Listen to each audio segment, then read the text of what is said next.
हमारे शास्त्रकारों ने भागवत की कथा को साक्षात अमृत स्वरूप बताया है। अमृत 3 प्रकार के बताए गए हैं।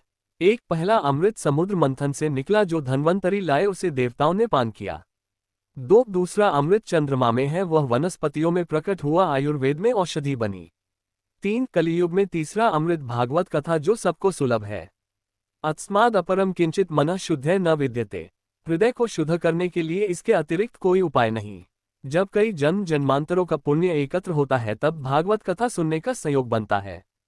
श्रीमद् भागवत युवाओं का ग्रंथ है। महात्मा गांधी ने युवावस्था में भागवत ग्रंथ को पढ़ा था, उसके बाद उनके जीवन में बदलाव आया जिसने उन्हें बैरिस्टर मोहनदास गांधी से महात्मा गांधी बना दिया।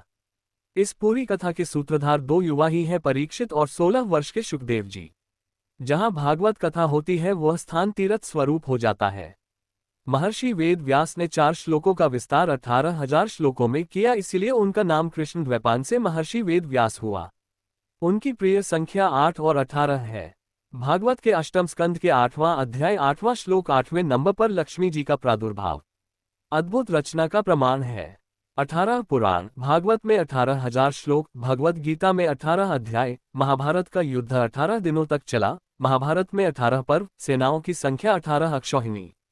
भागवत में ऐसा वर्णन आता है कि जब श्री सुखदेव जी महाराज राजा परीक्षित को कथा सुनाने के लिए सभा में उपस्थित हुए, ठीक उसी समय देवता अमृत कुंभ लेकर वहां आए और निवेदन किया, महाराज, ये स्वर्ग का अमृत परीक्षित को पिला दीजिए और बदले में अमृत रूपी भागवत कथा हमें दे दीजिए।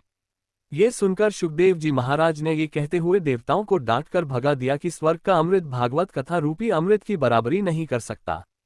भागवत कथा मणितुल्य है, जबकि आपके स्वर्ग का अमृत कांच के बराबर है। श्री सुखदेव जी महाराज कहते हैं, भागवत कथा देवताओं को भी दुर्लभ है। श्रीमद् भागवती वार्ता सुरानाम्पि दुर्लभा। देवता भक्ति शून्य होते हैं, इसलिए सुखदेव जी ने देवताओं को अपात्र समझा। कथा श्रवण करने के पश्चात परीक्षित की मुक्ति देखकर ब्रह्मा जी को बड़ा आश्चर्य हुआ। परीक्षित को तौलने का निर्णय किया गया, सत्यलोक की सभी चीजें हल्की पड़ गईं। तराजू पर जब भागवत पुराण रखा गया तब पलड़ा भारी हो गया। श्रीमद् भागवत पुराण सभी शास्त्रों का सार है। महर्षि वेदव्यास को जब वेदों के संकलन और महाभारत पुराणों की रचना के बाद भी शांति नहीं मिली तो उनके गुरु नारद मुनि ने उन्हें श्रीमद् भागवत पुराण लिखने को प्रेरित किया।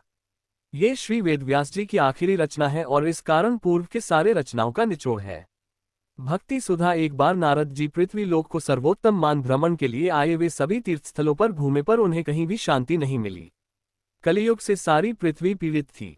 सभी असत्यभाषी, दुराचारी व पाखंडी और भाग्यहीन हो गए थे। सत्कर्मों के लिए कोई जगह नहीं रही थी। यह सब देखते हुए नारद जी यमुना के तट पर पहुंचे।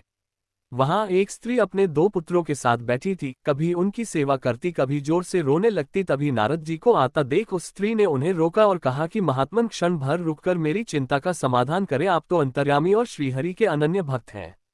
नारद जी ने पूछा कि हे देवी, तुम कौन व ये दोनों कौन हैं? तब उस स्त्री ने बताया कि मेरा नाम भक्ति और ये दोनों मेरे पुत्र हैं, ज्ञान और वैराग्य। नारद जी ने पूछा कि हे देवी, आप तरुण हैं और आपके पुत्र वृद्ध, ऐसा क्यों?